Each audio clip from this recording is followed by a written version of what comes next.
संताप्त राम स्मरत सर्वदा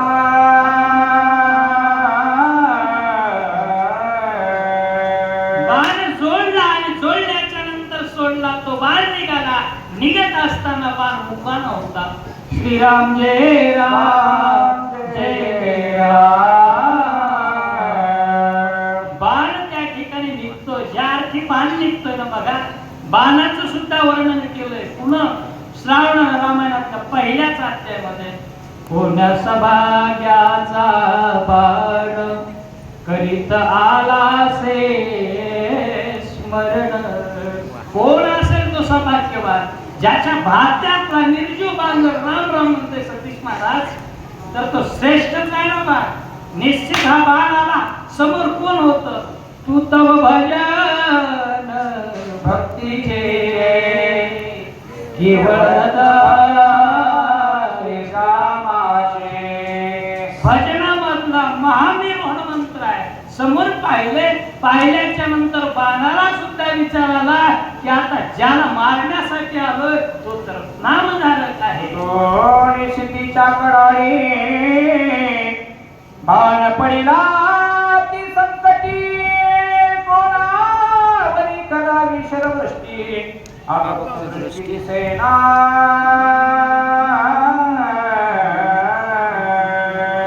बाण निघाला होता.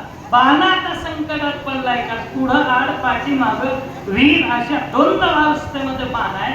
मी पुढच्याचा घात करण्यासाठी आलो होतो पण समोर हरिभक्त परायण दिसतोय ना, मग त्याच्यावर मी वार कसा करायचा असा प्रश्न निर्माण झाला आणि अतिशय संकटामध्ये बाण पडला. परंतु निघाले घरी येथून भरत दंडीर संपूर्ण. कपीसी करावे कर्णन तरी आसी स्मरण श्रीरामाचे. पाठीमाग परत जाऊ महाराज. तर परत गेल्याच्या नंतर काय होणार आहे? आम्हाला अपमान त्या ठिकाणी सहन करावं लागेल. आम्हाला त्या ठिकाणी निर्जीवाला सुद्धा अपमानाची भीती आहे. मग आपण सजीवाने हरिभक्त परायण म्हणून घेणारे निश्चितच मान पान या गोष्टी जपल्या पाहिजे. आणि मग तो बाण म्हणू लागला. समोरच्याला शिक्षा लावली. तो कोण आहे? जो भक्ती सुखाचा सागरू भजन धर्मासी अधिकारू. भजन धर्मामध्ये अधिकार ज्याचा आहे सद्गुरू आहे तो हनुमंत आहे. त्यांना कशी शिक्षा लावावी असा विचार बाणाने केला. भरत श्रीरामाचा निज भक्त कपीस प्रेम राम स्मरत. माझा नचले पुरुषात बाण विस्मित विचारी. परत दोन्हीकडून संकटात पडलेला तो म्हणू लागला, भरत कोण आहे? साक्षात भक्ती म्हणजे भरत आहे. आणि त्यांचा अनुनय करणं, त्यांची जी इच्छा आहे आज्ञेची उल्लंघन करणं म्हणजे मला त्या ठिकाणी स्वामीचं उल्लंघन केल्यासारखं आहे. हे घडणार नाही. आणि समोरच्याकडे जावं तर निश्चितच ज्या भजनाशिवाय ज्यांचा एक श्वास सुद्धा जात नाही त्या हनुमंतरावर वार कसा करावा विस्मय भरताची आज्ञा ऐसी जे दंडावे अति दुष्टासी. दुष्ट न म्हणून कपीचे रामस्मरणे शिडुल. त्यांची आज्ञा दंड करायचा आहे. दंड करणं हे माझं कर्तव्य आहे. त्या कर्तव्यापासून पराभूत होणार नाही. पण असं असताना समोर पाहिलं तर कोण आहे? तुम्हारे भजन राम को पावे जन्म जन्म के दुःख विसरावे. भजनाशिवाय दुसरं ज्याला काही सुचतच नाही असा हनुमंत आहे. भांडता कांडता हरी बोला. राक्षस मारायचा तरी जय श्रीराम म्हणूनच कर्तव्य करणारे हनुमंत आहे. त्यांना कशी स्वामीच्या आज्ञेचे उल्लंघन न खरे साधू अवज्ञासी चढे. ऐसे विचारोने वाढे गोडे चरणाकडे त्या बाणाला कळत की समोर संत दिसायला लागला, संत पाहिला की आम्ही हेच करावं. देवा संत ब्रह्म नमस्कारिजे, ना घडे तरी पूजिजे, देवा सोणी केवी निंदिले, धनुर्धरा अर्जुना जर स्वयं वाचा. बरं हा थोडंसं होती गप्प, तुमच्यासारख्या असं सांभाळून घेतात. स्वयं काय करायचं, संत दिसले गाडिया संतासी असणे पूजा गायाच्या गायन वाचन मनानं त्यांची पूजा करावी, हेच आमचं कर्तव्य आहे. बाण म्हणायला लागलेला आहे. धरिलिया सज्जनाचे पाय, अपजय कधीच न होया, स्वामी कार्य सिद्धिदाय, विजयी होय त्रिलोके. सज्जनाच्या पायामधली ताकद आहे. सज्जनाच्या पायाला धरलं रे धरलं की जगामध्ये सगळीकडे अवघायणे प्रकाश. देवाचं नाम कंठात धरा तरी प्रकाश, आणि संतांचे पाय धरा तरी कुठंच अपजय नाही, सगळीकडे यश खेचून आणता येतं. म्हणून आता फक्त या मंत्राच्या चरणाला ऐसा विचार करोनी पूर्ण, पायी मिठी घाली बाण, स्वयं विस्मित कपिनंदन, बाण कोण कोणाचा. असा विचार मनाच्या ठिकाणी केला, सारासार विचार, सारासाराचा विचार केला आणि बाणानं शेवटी काय धरले, पाय धरले. पाय धरल्याच्या नंतर हनुमंतांनी विचार केला, समोर येणारा बाण एक तर नरडीचा घोट घेत असतो, नाहीतर हृदयाच्या ठिकाणी हृदय छिन्न भिन्न करतोय.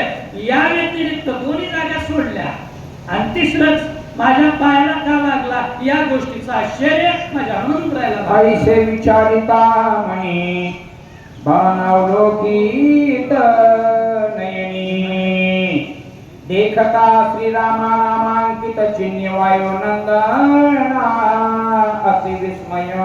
पायाला लागलेला बाण नवल वाटला. नवल वाटल्याच्या नंतर हनुमंतरायनं बघूयात तर बाणाकडे, आणि पाहिलं रे, पाहिल्याबरोबर काय होतं, त्या बाणावर राम राम राम अक्षरे होते. अहो जीव अक्षर जर उलटी म्हटली तर किती ताकद आहे का नाही. मारा मारा या उत्तरी दोन अक्षरी उद्धरला, ही ताकद मारा मारा अक्षरात आहे. तर राम रामा ही जर अक्षर म्हटली तर राम म्हणत रामची होई जे मधी लक्ष्मी पडली. हे सामर्थ्य ज्या राम नामाचं होतं ते बाणावर राम नाम कोरलेलं आहे. श्रीरामाचा बाण होया अतिक्रमयाचा करू नये, साष्टांगे नमन करिता होय रामस्नेह भावाचे.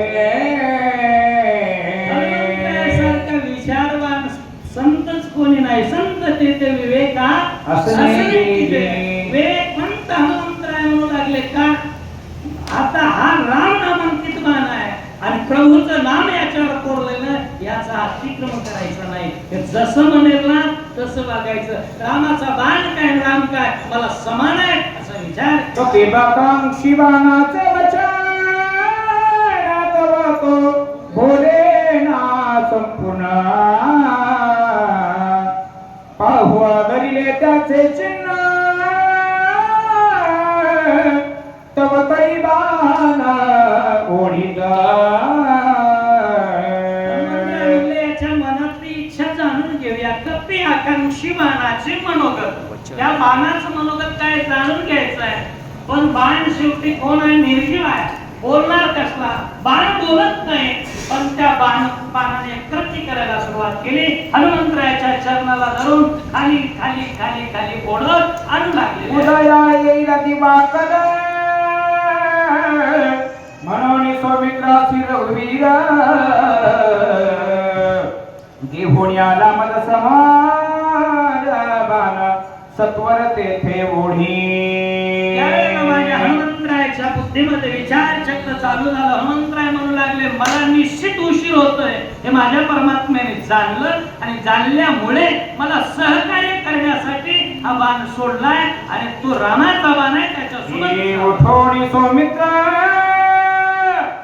वधानी आज सशील करोणी विभीषण राज्य धरस्वे सत्वर येथे आला.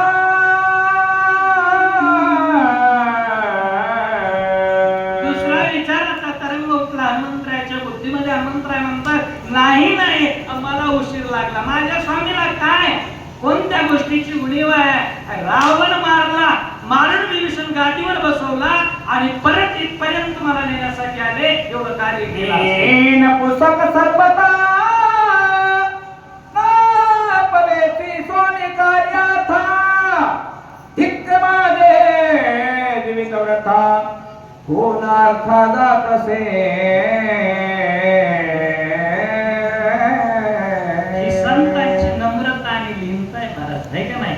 हनुमंतरायासारखं पुरुषार्थी हनुमंतराय दुसरी उपमास देता येत नाही. पण असं असताना सुद्धा काय म्हणू लागले? मी नपुसक. मी स्वतः कोण आहे? अपुरुषार्थ माझ्याकडे नाही. मी नपुसक आहे, षड आहे. मी माझ्यामध्ये ताकद नाही. ज्ञानोबा एवढे महान त्या ज्ञानेश्वरीचं वर्णन करत असताना सांगितले अपार कैसे मी कवळावे हे महातेज कवने धवळावे गगन मुठी सुहावे मशके. म्हणतात तुम्ही मूर्ख आहे. एरवी तरी मी मूर्ख. मग स्वतःला मोठी माणसं लहान समजतात. तसं हनुमंतराय म्हणू लागले मी पुस्तक आहे. ऐसा झाला अति दुखी सवेची बाणा ते अवलोकी तव तो ओढी अधोमुखी बसा एकाएकी सत्वर. असा हनुमंतरायाने विचार केला. हनुमंतराय पाहू लागले. त्यावेळेला ते बाण त्यात ओढू लागला हनुमंतरायाला. कुणीकडे? अयोध्येकडे त्या ठिकाणी खिचत आहे. कार्य न साधेच माझे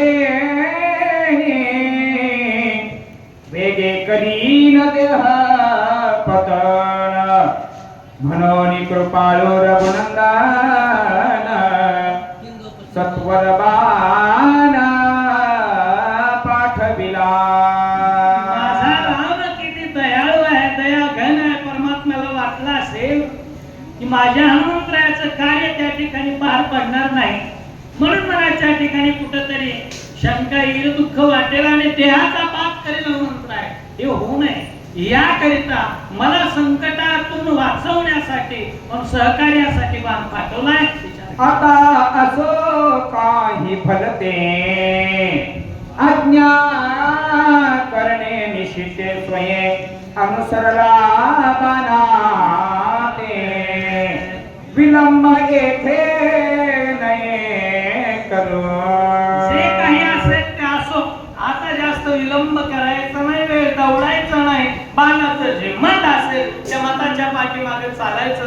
तसं वेदशास्त्र हनुमानाचे प्रतिकार अज्ञानुलंघी अनुमात टाकले बाणावरी शरीर निघाला सत्वर बाणच वेगे. भगवंताच्या बाणावर शरीर टाकलं. बाणाच्या पाठोपाठ पुढे देखील नंदीराम रचनाची मनोरम भक्तोत्तम भरत देशे. समोर आल्याच्या नंतर पाहिला अयोध्येचा प्रांत पाहिला. काशीहुनी ते वही अयोध्येची नवाई. नवरात्रीचा काशीपेक्षा श्रेष्ठ असणारी सप्तमोक्ष पुण्यामध्ये प्रथम क्रमांक जिचा आहे त्या अयोध्येमधलं पाहिलं वातावरण जी 4 वेळेस वैकुंठाला गेली ती अयोध्या पाहिली. टक्कमक्क हनुमंतराय पाहू लागले. एका जनार्दना शरण दोघांची भेटी अति गहन. दोघे प्रेमळ संपूर्ण दोघे डोळीपणा विसरती. काय ते महात्मा आहे महाराज. सज्जन को सज्जन मिले हो गए दो दो पुढचं म्हणायचं नाही. तसं दोघांची भेट आहे, दोन संतांची, आणि त्या संतांच्या भेटीचं महात्म्य सांगितलं तुकोबाराय. तुका मन त्यांचे भेटी होय संसाराची तुटी. संसाराची तुटी होते त्या भेटीत, त्याला म्हणायचं संत भेट. आणि संत भेट नंदीग्रामाच्या ठिकाणी होऊ लागली. जनार्दनाकडे कुळ जननी